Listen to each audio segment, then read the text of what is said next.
Hello my dear students, welcome back to this special English class from home. In my last class, I have discussed the poem Sea Fever in lesson number 6 of your textbook Bliss. I hope you have all watched that video and by this time you have thoroughly learnt the general meaning and the theme of the poem. Today, I am going to discuss the questions and answers in connection with the poem. Before I start discussing the poem or the questions and answers, get ready with your pen, exercise book and of course the textbook, and that should be opened at lesson number 6. First, I will discuss the questions that you may find in the comprehension exercise of your textbook. Let's see what is there in the first question. In the first question, we have some multiple choice questions. Multiple choice questions কেমন আমরা আগে বহুবার বলেছি, একটা প্রশ্নের 4টে উত্তর দেওয়া থাকবে, তোমাকে সঠিকটা বেছে নিয়ে লিখতে হবে। দেখা যাক কিভাবে ইনস্ট্রাকশনটা দেওয়া আছে। Choose the correct alternative to complete the following sentences. A, the poet asked for a sail the colour of which would be blue, grey, black, white. এখানে বলা হচ্ছে যে কবি তার জাহাজের যে পালটা চাইছেন সে পালের রঙটা হবে ব্লু অথবা গ্রে অথবা ব্ল্যাক অথবা হোয়াইট, কোনটা হবে? তোমরা আশা করি পড়েছো এবং নিশ্চয়ই জানো যে উনি কবিতায় মেনশন করেছেন যে হোয়াইট সেলের কথা বলেছে, তাহলে এতে উত্তরটা হবে হোয়াইট। ওকে, না question number B. While going down to the sea, the poet wants to hear the crying of number 1 seagulls, number 2 cuckoos, number 3 eagles, number 4 swallows. এখানে চার ধরনের পাখির কথা বলা হয়েছে, তোমরা আশা করি সবাই পড়েছো, তাই এই উত্তরটা আমি দিচ্ছি না, তোমরা নিজেরাই পারবে। Question number C, the wind on the sea is like a weighted sword, axe, knife, spear. এটা থার্ড স্ট্যান্ডার্ডে এর উত্তরটা তোমরা পেয়ে যাবে, তাই এর উত্তরটা আমি বললাম না। তো এই তিনটেই মাল্টিপল চয়েসের কোশ্চেন ছিল। Now come to question number 2. State whether the following statements are true or false. Provide sentences or phrases or words in support of your answer.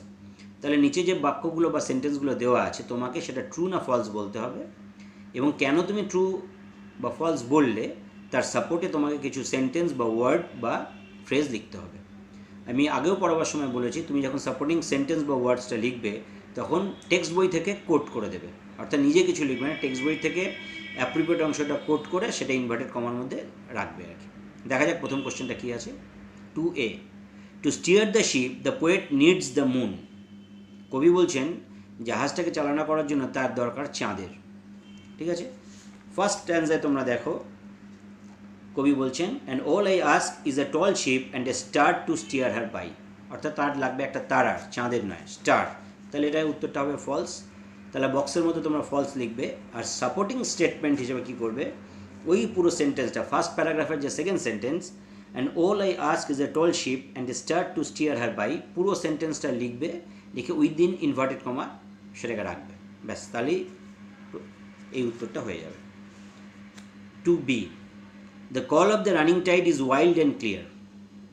এটা সেকেন্ড প্যারাগ্রাফে আছে, সেকেন্ড স্ট্যান্ডায় আছে, এবং এটা তোমরা নিজেরাই পারবে। আগের দিন আমি পড়িয়েছি, অনেকবার এই নিয়ে আলোচনা করা হয়েছে, আশা করি এটা তোমরা নিশ্চয়ই পারবে। 2c, the poet is going out to the sea for the first time. এটাও আমি আগে বহুবার বলেছি, এখানে বলা হচ্ছে কবি নাকি এই সমুদ্রযাত্রায় প্রথমবার যাচ্ছেন। ঠিক আছে, এটা ট্রু না ফলস হবে তুমি ফার্স্ট স্ট্যান্ডাতেই পেয়ে যাবে, এবং সাপোর্টিং স্টেটমেন্টটা সেইভাবে দেবে। Now we come to the third type of question. These are regular question. এখানে কতগুলো প্রশ্ন দেওয়া আছে এবং তোমাকে তার উত্তর লিখতে হবে। 3a, during what time of the day does the poet wish to go down to the সিজ।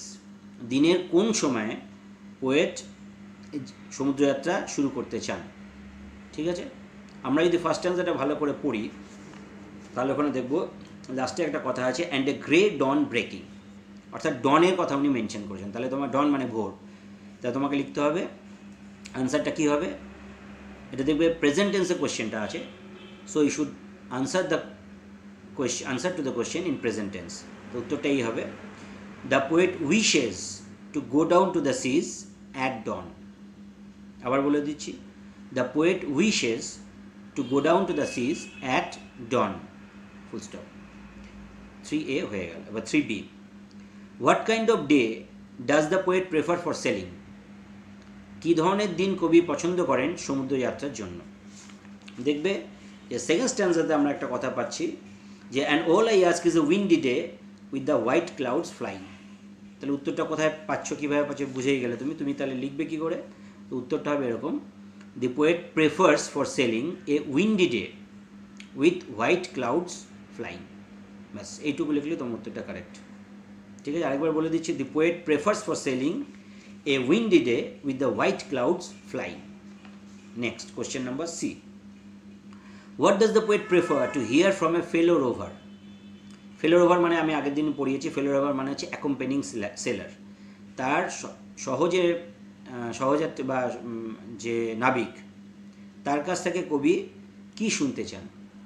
ঠিক আছে, এবং তার উত্তরটা থার্ড স্ট্যান্সাতে তুমি পাবে, ওখানে আছে and all I ask is a merry yarn from a লাফিং fellow rover. Merry yarn, merry আগের দিনও আমি বলেছি, merry means happy, yarn means story. তাহলে তুমি কি লিখবে? The poet prefers to hear from a fellow rover a happy story, অথবা লিখতে পারো happy tale, TALE, full stop. এই কটা কোয়েশ্চেনই তোমাদের বইয়ে আছে, but these are not enough. তোমাকে আরও কয়েকটা কোয়েশ্চেন রেডি করতে হবে তোমার স্কুলের পরীক্ষা বা মাধ্যমিক পরীক্ষার জন্য। সেই কোয়েশ্চেনগুলো আমি দিচ্ছি, so take them down. I am giving you now some additional questions. Now question number 1, mention the single word by which the poet has described the sea.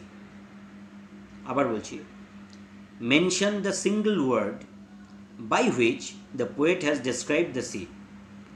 একটা মাত্র শব্দ যার সাহায্যে কবি সমুদ্রের বর্ণনা দিয়েছেন, সেই শব্দটা কি সেটা লেখো।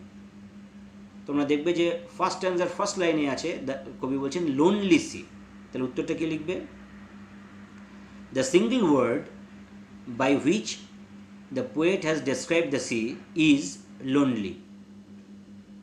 এটা লিখতে পারো, অথবা লিখতে পারো the poet has described the sea as lonely. Okay, now come to question number 2.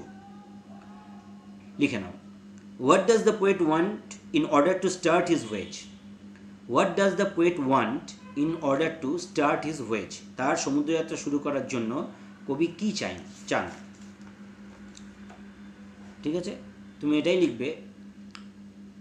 এটা ফার্স্ট অ্যান্সার সেকেন্ড লাইনে আছে, দেখবে and all I ask is a tall ship and start to steer her by. তা তুমি উত্তরটা এই লিখবে, in order to start his voyage the poet wants a tall ship and a star for steering the sheep.